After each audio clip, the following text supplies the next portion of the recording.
Hello students, मैं BP Singh आज आपके लिए ट्रिग्नोमेट्री का फोर्थ लेक्चर लेके आया हूं। और इस लेक्चर में मैंने वो क्वेश्चन रखे हैं जो 2011 से लेकर 2019 के बीच में आए हुए हैं और लगभग सभी क्वेश्चन इंपॉर्टेंट हैं। हाँ, ये नहीं कह सकता कि क्वेश्चन वो सेम आएगा, लेकिन उसी के आधार पर एग्जाम में क्वेश्चन आएगा, ये गारंटी है। तो देखते हैं आज के क्वेश्चन कैसे हैं। तो क्वेश्चन नंबर 1 देखिए, यदि tan 2 थीटा और tan 4 थीटा की वैल्यू 1 हो तो tan 3 थीटा की वैल्यू क्या होगी। अगर यहां 1 आ जाए, क्या आ जाए, 1 आ जाए, तो 100% इन दोनों थीटाओं का सम 90 डिग्री होता है। और लेक्चर 3 में मैंने ये प्रूफ करके दिखाया था कि ट्रिक हम कैसे बनाते हैं और वो ट्रिक बनती कैसे है। तो यहां क्या लिख रहा है, मैं यहां दोबारा लिख रहा हूं, यदि tan थीटा 1 और tan थीटा 2 की वैल्यू 1 है तो गारंटी से थीटा 1 प्लस थीटा 2 90 डिग्री होता है।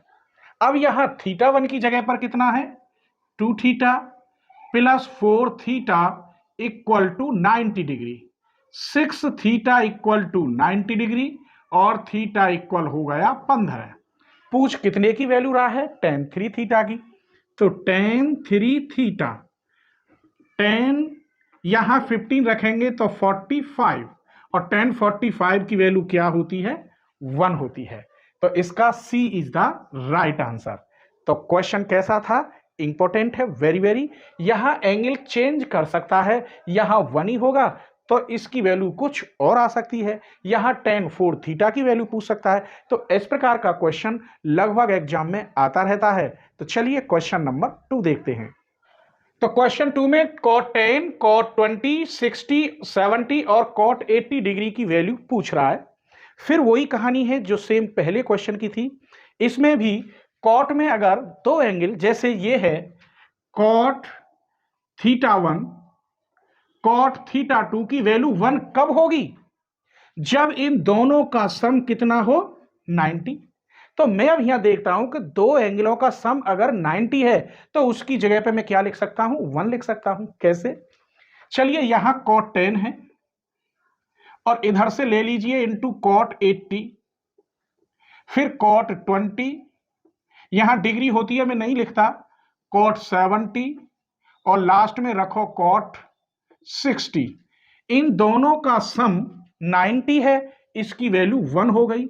इन दोनों का सम 90 है, इसकी वैल्यू 1 हो गई। 1 इंटू 1 सिर्फ बचा cot 60 और cot 60 की वैल्यू होती है 1/√3। ये पहले लेक्चर में मैंने बाकायदा टेबल बताई है और सारी वैल्यू बताई है, साइन से लेकर कोसेक तक की वैल्यू। ठीक है, तो कौन सा सही है, 1A is the part right answer. Clear. चलिए तो क्वेश्चन नंबर 3 देखते हैं। cos square theta upon cot square theta minus cos square theta की वैल्यू 3 है और थीटा 0 और 90 के बीच में है, न्यून कोण है, तो थीटा की वैल्यू क्या होगी। तो चलिए बस 1 मिनट के अंदर इसे सॉल्व करते हैं। cos square theta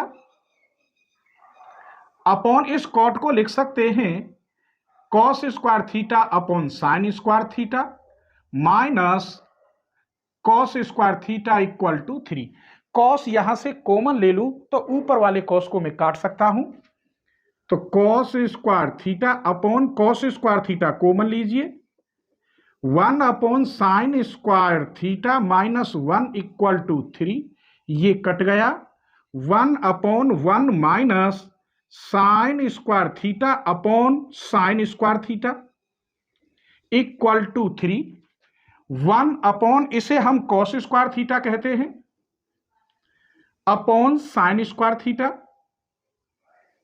equal to 3, ये होता है फिर cot square theta equal to 3। अब ये बनता है tan square theta, under root लीजिए तो tan थीटा की वैल्यू √3, तो tan थीटा इक्वल ये वैल्यू होती है tan 60 की, तो थीटा की वैल्यू कितनी आ गई, 60 डिग्री। इसका मतलब C is the right answer. Clear. Question number 4 देखिए, सभी क्वेश्चन इंपॉर्टेंट हैं। यदि tan 15 की वैल्यू 2 माइनस √3 हो तो tan 15 cot 75 plus tan 75 cot 15 की वैल्यू क्या होगी। सबसे पहले इसी को सेट कर लेते हैं। ये लिख रहा है tan 15 और इसे मैं tan में बदल सकता हूं 90 माइनस 15। ये 75 है तो इसे कॉट को बदल दीजिए, तो कॉट 90 माइनस 15, तो कॉट 75 लिख जाएगा, प्लस tan 75 को लिख सकते हैं tan 90 माइनस 15 और कॉट 15। पहले ही लेक्चर में मैं पढ़ा चुका हूं 19 के मामले में वैल्यू कैसे चेंज होती है। tan 15 और cot 90 minus theta tan theta होता है, तो ये भी tan 15 प्लस ये tan 90 minus theta cot theta, तो कॉट 15 और एक ये रहा कॉट 15। अब हमें tan 15 की वैल्यू तो पता है, कॉट 15 की वैल्यू उसकी उल्टी होती है। जैसे ये दे रहा है tan 15 की वैल्यू 2 माइनस √3, तो tan का मतलब है 1 अपॉन कॉट, तो कॉट की वैल्यू अगर मैं निकालता हूं तो ये 1 अपॉन हो जाएगा 2 माइनस √3। इसके कंजुगेट की ऊपर नीचे मल्टीप्लाई करते हैं, 2 प्लस √3 2 माइनस √3, तो cot 15 equal to 2 plus √3 a minus B a plus B, ये प्लस का साइन है, a square minus B square बन गया, तो इसका स्क्वायर करेंगे 4 माइनस इसका स्क्वायर करेंगे 3, अर्थात 2 प्लस √3। tan की वैल्यू ये रही और कॉट की वैल्यू ये रही, यहां रख दीजिए, तो tan 15 का ये स्क्वायर हो गया, तो ये 2 माइनस √3 का होल स्क्वायर, यहां भी कॉट 15 का स्क्वायर हो गया, कॉट स्क्वायर 15, तो इसका स्क्वायर करिए, 2 प्लस √3 का स्क्वायर, खोलिए इसे, 4 प्लस 9 माइनस 4 √3, 4 प्लस इसका स्क्वायर 3, 4 प्लस 3 प्लस के 4 √3, ये आपका कट गया, 7 और 7 कितने हो गए 14, इसका मतलब A is the right answer. Clear, समझ में आ रहे होंगे। चलिए तो क्वेश्चन नंबर 5 देखिए, सभी इंपॉर्टेंट क्वेश्चन चल रहे हैं इस समय। अगर आपको मेरी वीडियो पसंद आती है तो प्लीज आप अपने फ्रेंडों को जरूर शेयर करें और चैनल को अगर सब्सक्राइब ना किया हो तो सब्सक्राइब कर लें और बेल आइकन को प्रेस कर लें, तभी आपके पास नेक्स्ट वीडियो का नोटिफिकेशन आएगा। ठीक है, sine square 1 plus sine square 3 sine square 5, यहां तक का मान कितना होगा। सबसे पहले मुझे यह देखना है कि ये आखिर टर्म है कितने, उसके लिए मुझे अर्थमेटिक प्रोग्रेशन यानी समांतर श्रेणी में जाना होगा। तो उसके लिए होता है, अगर मुझे टर्म निकालने हो तो यहां a इक्वल दे रखा है 1, इनमें डिफरेंस कितने का है d इक्वल 5 और लास्ट का टर्म tn कितना दे रखा है 89, तो ये फॉर्मूला होता है tn equal a plus n minus 1 into D. आपने समांतर श्रेणी पढ़ ली होगी और मैं भी वैसे कराऊंगा इसे। इसकी जगह पर 89, यहां 1 प्लस n माइनस 1 अंतर 2 का, ये इधर गया तो 88 इक्वल n माइनस 1 इंटू 2 की इसमें डिवाइड करोगे 44 इक्वल n माइनस 1, 1 इधर प्लस का गया तो n इक्वल आया 45। कहने का मतलब 45 टर्म है। आइए, जब जितने टर्म है अब इसे मैं सेट कैसे करता हूं, इसे देखिए। यहां एक वैल्यू लेता हूं मैं sine square 1 plus sine square 89।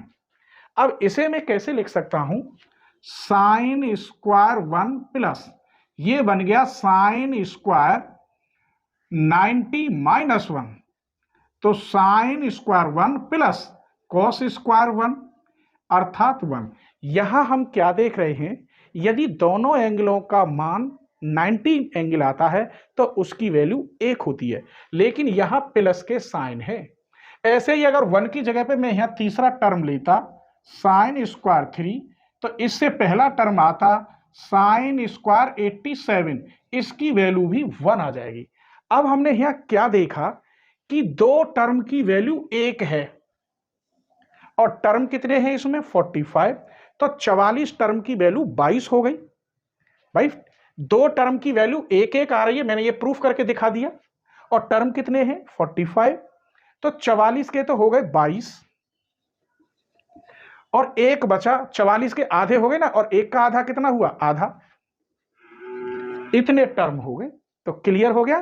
तो ये जानना तो जरूरी था आपको कि कितने टर्म हैं। फिर उसके बाद दूसरा फॉर्मूला ये बताया कि 1 कैसे होता है, तब जाके आपको मालूम पड़ा कि इसका मान कितना है, 22.5। तो कौन सा सही है, D is the right answer.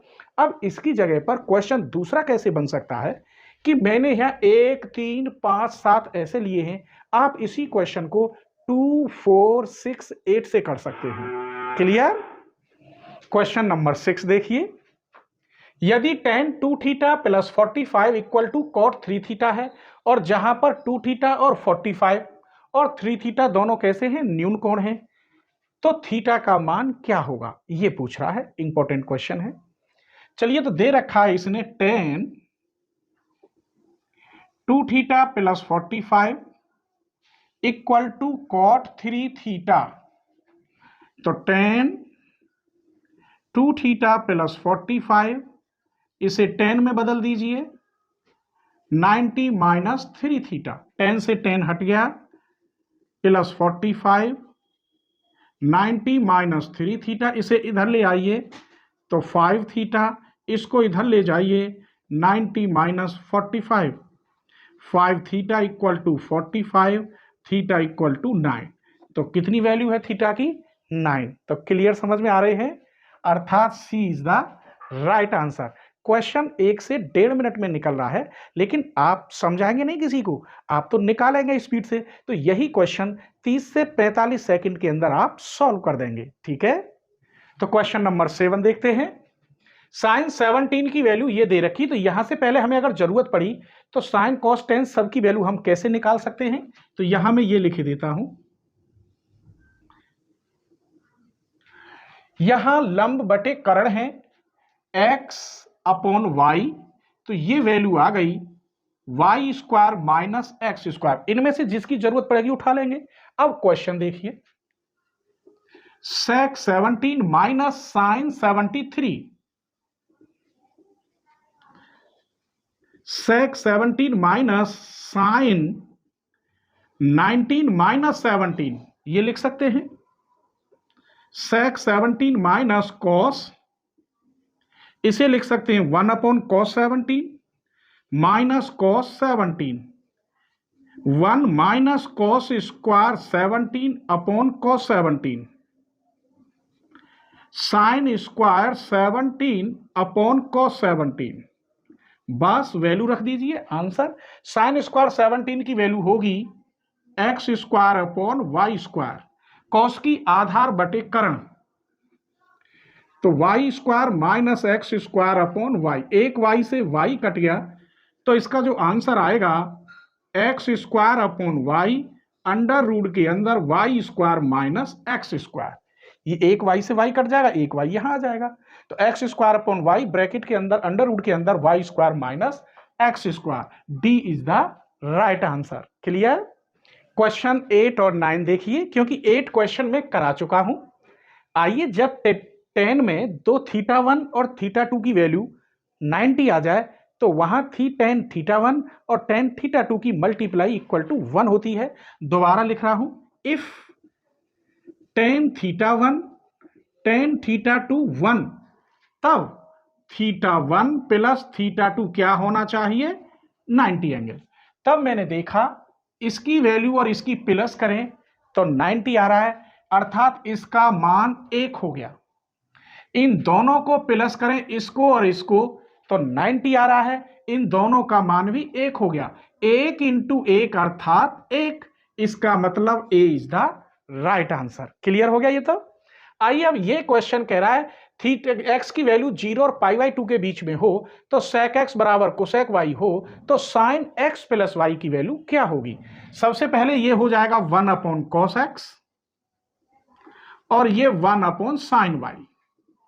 ऊपर ले जाइए इसे, तो ये कॉस एक्स इधर और ये इधर जाके साइन वाई। इसको मैं चेंज कर देता हूं, साइन 90 माइनस एक्स, इसे ज्यों की त्यों रहने दीजिए। साइन से साइन हट जाता है, कभी काटते नहीं है। 90 minus X equal Y, X को इधर ले जाइए तो यहां एक्स प्लस वाई की वैल्यू 90 एंगल आ गई। पूछ कितने की वैल्यू रहा है, साइन एक्स प्लस वाई की वैल्यू। तो साइन 90 और साइन 90 की वैल्यू 1, क्योंकि x प्लस वाई का मान कितना है 90। इसका मतलब B is the right answer. Clear.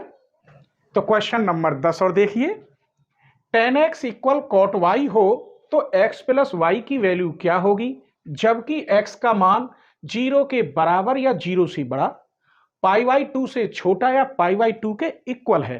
कहने का मतलब 0 से लेके 90 तक के एंगल हो सकते हैं, तब x प्लस वाई का मान क्या होगा।